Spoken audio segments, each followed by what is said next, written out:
ഡ്രീംസിൻ്റെ മറ്റൊരു വീഡിയോയിലേക്ക് ഏവർക്കും സ്വാഗതം. അപ്പോൾ ഇന്നത്തെ വീഡിയോ എന്ന് പറയുന്നത് പെസഹ വ്യാഴമാണ്. പക്ഷേ ഇന്ന് പെസഹ വ്യാഴമല്ല, ഇന്ന് ബുധനാഴ്ചയാണ് കേട്ടോ. അപ്പോൾ ബുധനാഴ്ച എന്ന് പറയുമ്പോൾ ഞങ്ങൾക്ക് തലേദിവസമാണ് പെസഹയുടെ കുർബാനയും ശുശ്രൂഷയും കാര്യങ്ങളും എല്ലാം. അപ്പോൾ ഇന്നാണ് ഞങ്ങൾക്ക് ഇത്. അപ്പോൾ ഞങ്ങളിപ്പോൾ പള്ളിയിലേക്ക് പോവുകയാണ്. നാളെ അപ്പം വൈകിട്ട് അപ്പാലും എല്ലാം മുറിച്ച് അങ്ങനെ ആചരിക്കുകയാണ് ചെയ്യുന്നത്. ഞങ്ങൾ യാക്കോബൈറ്റ്സിന് അങ്ങനെയാണ് കേട്ടോ. അപ്പം ഇപ്പം ഞങ്ങൾ പള്ളിയിലേക്ക് പോകുന്ന ഇതാണ്. അപ്പം ഞാൻ വിചാരിച്ചു എന്നാൽ പിന്നെ വ്ളോഗ് എടുത്തേക്കാന്ന്. അപ്പം ഇന്നത്തെയും നാളത്തെയും കൂടി ഒരുമിച്ച് എടുത്ത് ഇത് ചെയ്താൽ മതിയല്ലോ എന്ന് വെച്ചു. അപ്പോൾ പള്ളിയിലേക്ക് പോയിട്ട് വന്നിട്ട് നാളത്തെ വിശേഷങ്ങളും കൂടി ഇതിൽ അപ്ഡേറ്റ് ചെയ്യും. അതിനുശേഷം പിന്നെ ഞങ്ങൾ പള്ളിയിലെ കഴിഞ്ഞ് തിരിച്ച് വീട്ടിലേക്ക് പോവുകയാണ്. തിരിച്ച് വീട്ടിൽ ചെന്ന് കഴിഞ്ഞപ്പോഴത്തേന് ഇമാതിരി പരിപാടിയാണ്. നെറ്റ് തലേന്ന് താഴ്ത്തത്തേയില്ല, നെറ്റ് ഇട്ടുകൊണ്ട് ഇങ്ങനെ നടപ്പാണ്. പള്ളിയിലെ കുർബാന കൂടുന്ന ആ രീതിക്കാണ് കേട്ടോ. അപ്പോൾ അവളുടെ അടുത്ത് ചെന്നിട്ട് അവളുടെ അടുത്ത് പള്ളിയിലേക്ക് നമുക്ക് പോകാമെന്നുള്ള രീതിക്ക് ചെന്നു. അപ്പോൾ അവളാണെങ്കിൽ അതൊക്കെ അണിയിച്ച് ഒരുക്കുന്നതാണ് ഈ കാണുന്നത്. പള്ളിയിൽ നിന്ന് ഇറങ്ങാൻ തന്നെ ബുദ്ധിമുട്ടായിരുന്നു. ആ സമയത്തൊക്കെ അവൾ നല്ല രീതിയിൽ പള്ളിയിൽ ചെന്നിട്ട് കുറച്ച് നേരം നിന്നിട്ട് പിന്നെ കിടന്ന് ഭയങ്കര ഉറക്കമായിരുന്നു കേട്ടോ. പിന്നെ അമ്മയാണെങ്കിൽ അവൾക്ക് തുണിയെല്ലാം അയന്നെടുത്തതെല്ലാം അവൾക്ക് കൊടുത്തു, കട്ടിലിൽ കൊണ്ടിടാൻ പറഞ്ഞിട്ട്. അവൾ നേരെ ചെയ്തത് ടൈൽസിൽ കൊണ്ടിട്ടിട്ടുള്ള പരിപാടിയാണ്. അപ്പം ഞങ്ങൾ അടുത്ത ദിവസം ദുഃഖവെള്ളി ആയതുകൊണ്ട് മാങ്ങ അച്ചാറിട്ട് പള്ളിയിൽ കൊടുക്കാമെന്ന് വെച്ചു കേട്ടോ. അപ്പോൾ അതിൻ്റെ പരിപാടിയിലായിരുന്നു ഞാൻ. അപ്പോൾ അവളാണെങ്കിൽ ആ ടൈൽസിൽ നിന്ന് ആ തുണിയെല്ലാം എടുത്തിട്ട് അവൾക്കൊരു ടോയുടെ ഒരു ബാഗുണ്ട് കേട്ടോ, ടോയ്സൊക്കെ ഇട്ട് വെക്കുന്നൊരു ബാഗ്. അതിൽ കൊണ്ടുപോയിട്ട് ഓരോ തുണി കൊണ്ടുപോയി വെക്കുകയാണ്. അപ്പം ഞാൻ കുറേ പറഞ്ഞിട്ട് കേൾക്കണില്ല. അപ്പോൾ അമ്മേനെ വിളിച്ചപ്പോഴത്തേന് അവൾ വേഗം ചെന്ന് തുണിയെല്ലാം പിന്നെ അതിൻ്റെ അകത്തോട്ട് കയറ്റി വെക്കുന്നതാട്ടോ. ഭയങ്കര കുസൃതിയാണ് ആൾ. പക്ഷെ കാണാൻ നല്ല നമുക്ക് തന്നെ ഒരു എൻ്റർടൈൻമെൻ്റ് ആണ് കേട്ടോ. ഇപ്പോൾ ഈ പ്രായത്തിൽ കുസൃതി കാണിക്കാണ്ട് പിന്നെ ഏത് പ്രായത്തിൽ ഇങ്ങനെയുള്ള കുസൃതികളൊക്കെ നമ്മൾ കാണാനാണ്. പടക്കം എങ്ങനെയാണ് പൊട്ടുന്നത്? എങ്ങനെയാണ് പൊട്ടുന്നത് പടക്കം? പടക്കം എങ്ങനെയാണ് പൊട്ടുന്നത്?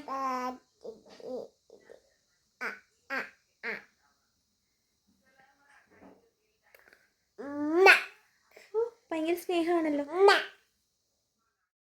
ഞങ്ങൾ പിന്നെ പെസഹാപ്പം ഉണ്ടാക്കുന്ന തയ്യാറെടുപ്പിലേക്ക് കടന്നു കേട്ടോ. ഒരു 4 മണിയോട് കൂടി ഞങ്ങൾ പെസഹാപ്പമൊക്കെ ഉണ്ടാക്കാൻ തുടങ്ങിയിട്ടുണ്ടായിരുന്നു.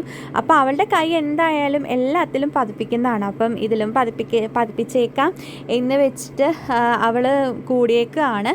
അപ്പോൾ അവളെ മാക്സിമം 1-2 ഇലകളിലാണ് കുഞ്ഞപ്പമായിട്ട് ഉണ്ടാക്കാനൊക്കെ നോക്കിയത്. അപ്പോൾ ഞങ്ങൾ ഇലയിലാണ് കേട്ടോ ഉണ്ടാക്കുന്നത്. നിങ്ങളെങ്ങനെയാണ്? എല്ലായിടത്തും എങ്ങനെയാണ്? പലതരത്തിലായിരിക്കുമല്ലോ ഉണ്ടാക്കുന്നത്. ചിലയിടത്ത് കേട്ടിട്ടുണ്ട് ഇങ്ങനെ ചുട്ടെടുത്തൊക്കെ ഉണ്ടാക്കുന്നു, ചിലർ പാത്രത്തിൽ ഉണ്ടാക്കുന്നുണ്ട്. ഞങ്ങൾ ഇലയിലാണ് ഓൾമോസ്റ്റ് എല്ലാ പ്രാവശ്യവും ഉണ്ടാക്കാറ്, അമ്മ ഉണ്ടാക്കി തരാറ്. പിന്നെ അവളെയും കൊണ്ട് ചെയ്യിപ്പിച്ചു കേട്ടോ. അപ്പോൾ ഇപ്പോൾ ഇനി പെസഹാപ്പം ഞങ്ങൾ മുറിക്കാൻ പോവുകയാണ് കേട്ടോ. അപ്പോൾ ഇപ്പം ഞങ്ങൾ കുളിച്ച് റെഡി ആയിട്ടുണ്ട്. അപ്പോൾ പ്രാർത്ഥിച്ച് ബൈബിളൊക്കെ വായിച്ചിട്ടാണ് അത് മുറിക്കുന്നത്. മുറിക്കാം, നമുക്ക് കഴിക്കാം.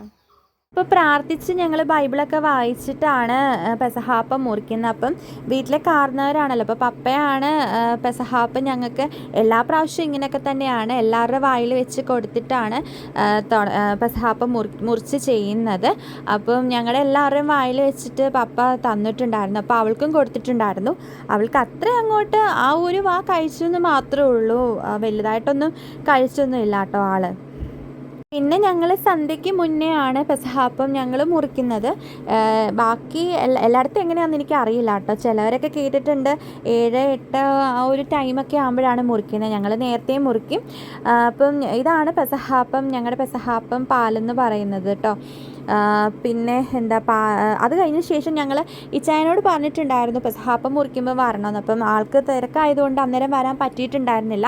അത് കഴിഞ്ഞപ്പോഴത്തേന് വന്ന് പെസഹാപ്പമൊക്കെ മുറിച്ച് കഴിഞ്ഞതിന് ശേഷമാണ് ആൾ വരുന്നത്. പിന്നെ അവളുമായിട്ടുള്ള കളിയും മേളവും ഒക്കെ ആയിട്ടോ. അപ്പോൾ ഇതാണ് ഞങ്ങളുടെ ഒരു പെസഹ ദിനം എന്ന് പറയുന്നത്. അപ്പം നിങ്ങൾക്ക് എല്ലാവർക്കും ഈ വീഡിയോ ഇഷ്ടമാണെന്ന് വിശ്വസിക്കും. അപ്പോൾ നിങ്ങളും പെസഹാപ്പമൊക്കെ ഉണ്ടാക്കി സന്തോഷമായിട്ടിരിക്കുക. അപ്പം നെക്സ്റ്റ് വീഡിയോയിൽ കാണാം കേട്ടോ. Still then Tata, bye bye.